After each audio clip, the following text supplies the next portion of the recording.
أعوذ بالله من الشيطان الرجيم. بسم الله الرحمن الرحيم. الذين يؤمنون بالغيب ويقيمون الصلاة ومما رزقناهم ينفقون والذين يؤمنون بما أنزل إليك وما أنزل من قبلك وبالآخرة هم يوقنون.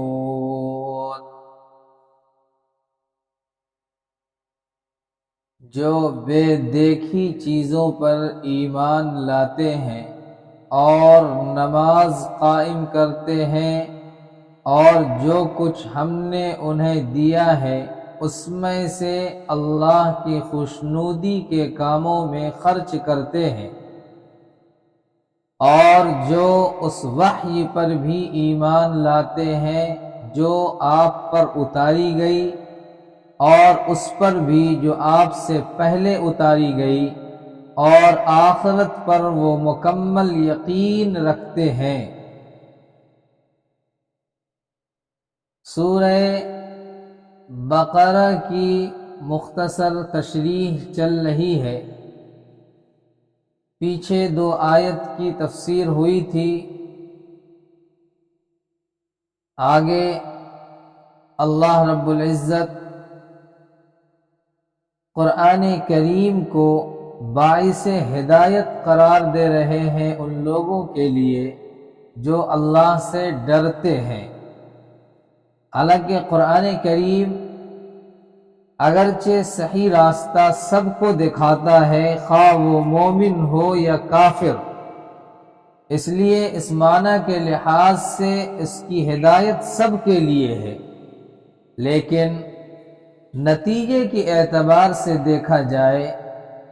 تو اس ہدایت کا فائدہ انہی کو پہنچتا ہے جو اس کی بات مان کر اس کے تمام احکام اور تعلیمات پر عمل کریں۔ اس لیے یہ فرمایا گیا کہ یہ ہدایت ہے ڈر رکھنے والوں کے لیے جو بے دیکھی چیزوں پر ایمان لاتے ہیں۔ ڈر رکھنے کا مطلب یہ ہے کہ انسان یہ بات ہمیشہ پیش نظر رکھے کہ اسے ایک دن اللہ کے حضور اپنے تمام اعمال کا جواب دینا ہے، لہذا مجھے کوئی ایسا کام نہ کرنا چاہیے جو اس کی ناراضی کا باعث بنے۔ اسی خوف اور دھیان کا نام تقوی ہے۔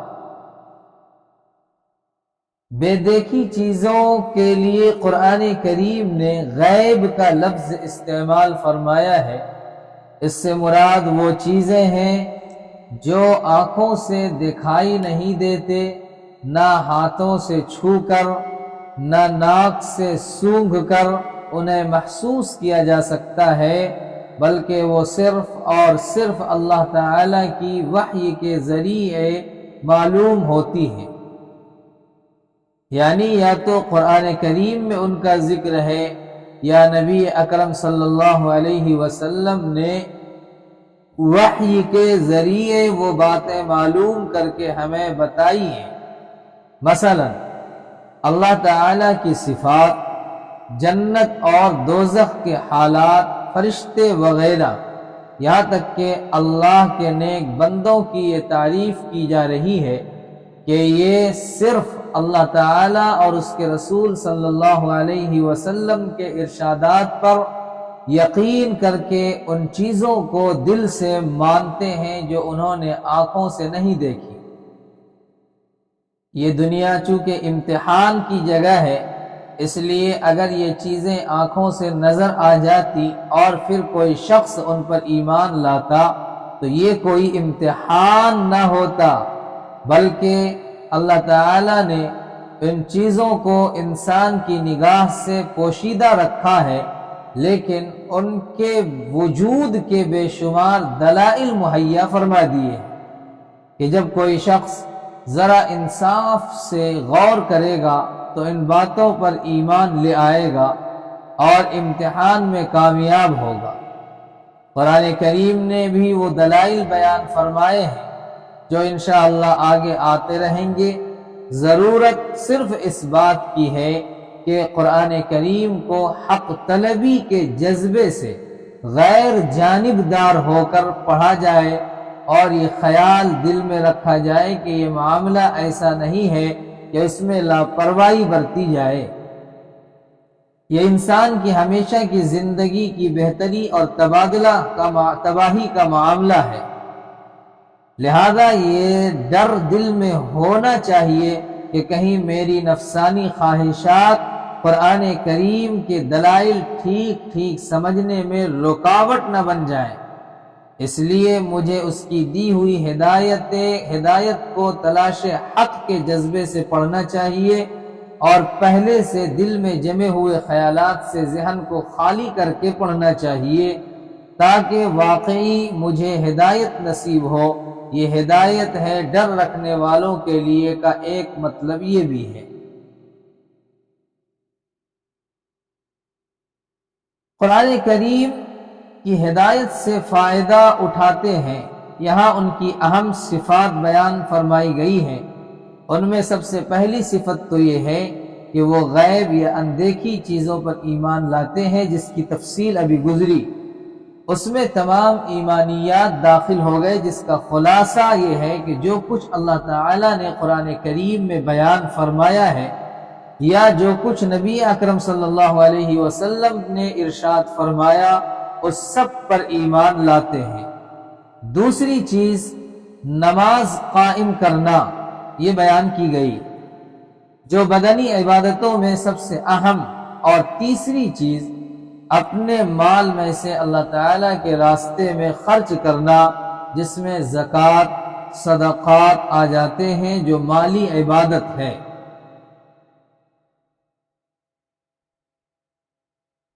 اور والذین یؤمنون بما انزل الیک، اور جو اس وحی پر بھی ایمان لاتے ہیں جو آپ پر اتاری گئی، یعنی اس بات پر بھی ایمان رکھتے ہیں کہ جو وحی حضور اقدس صلی اللہ علیہ وسلم پر اتاری گئی وہ بھی بالکل سچی ہے، اور جو آپ سے پہلے انبیاء کرام علیہ السلام مثلا حضرت موسیٰ علیہ السلام، حضرت عیسیٰ علیہ السلام وغیرہ پر نازل کی گئی تھی وہ بھی بالکل سچی تھی، اگرچہ بعد میں لوگوں نے اسے ٹھیک محفوظ نہ رکھا بلکہ اس میں تحریف کر دی۔ اس آیت میں ایک لطیف اشارہ اس طرف بھی موجود ہے کہ وحی کا سلسلہ نبی اکرم صلی اللہ علیہ وسلم پر ختم ہو گیا، اس کے بعد کوئی ایسا شخص پیدا نہیں ہوگا جس پر وحی آئے یا اسے پیغمبر بنایا جائے،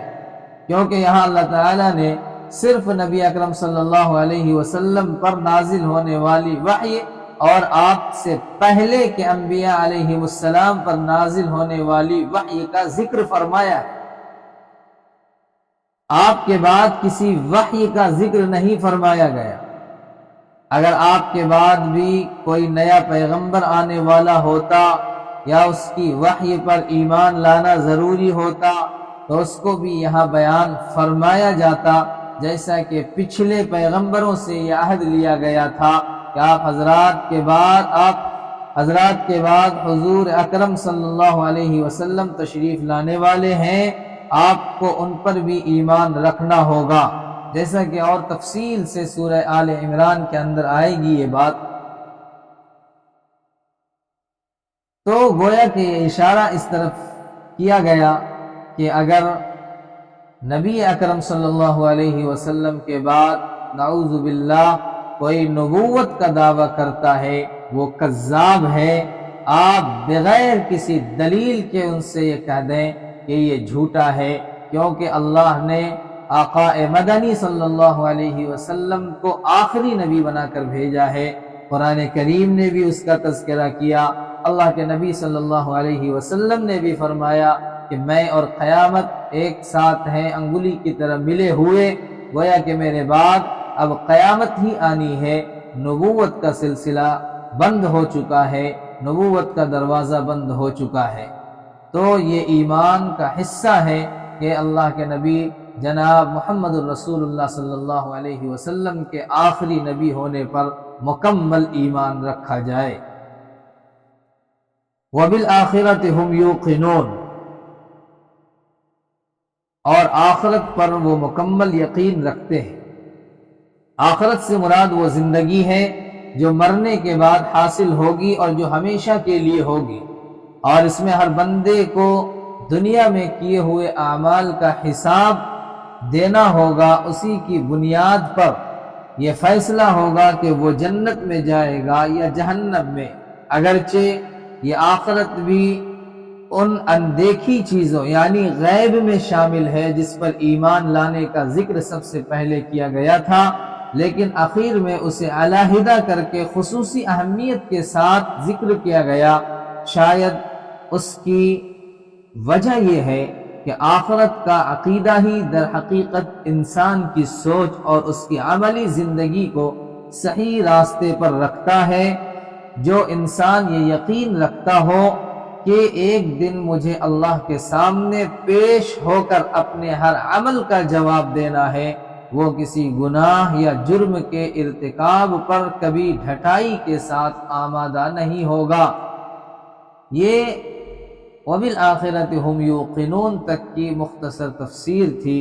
آگے انشاءاللہ اور دوسری آیتوں کی مختصر تفسیریں آپ کے سامنے پیش کی جاتی رہیں گی۔ آپ حضرات پابندی کے ساتھ جڑے رہیں، انشاءاللہ اللہ رب العزت آپ کو اجر بھی عطا فرمائے گا اور قرآن کریم سے جڑنے کا ثواب بھی عطا فرمائے گا۔ السلام علیکم ورحمۃ اللہ وبرکاتہ۔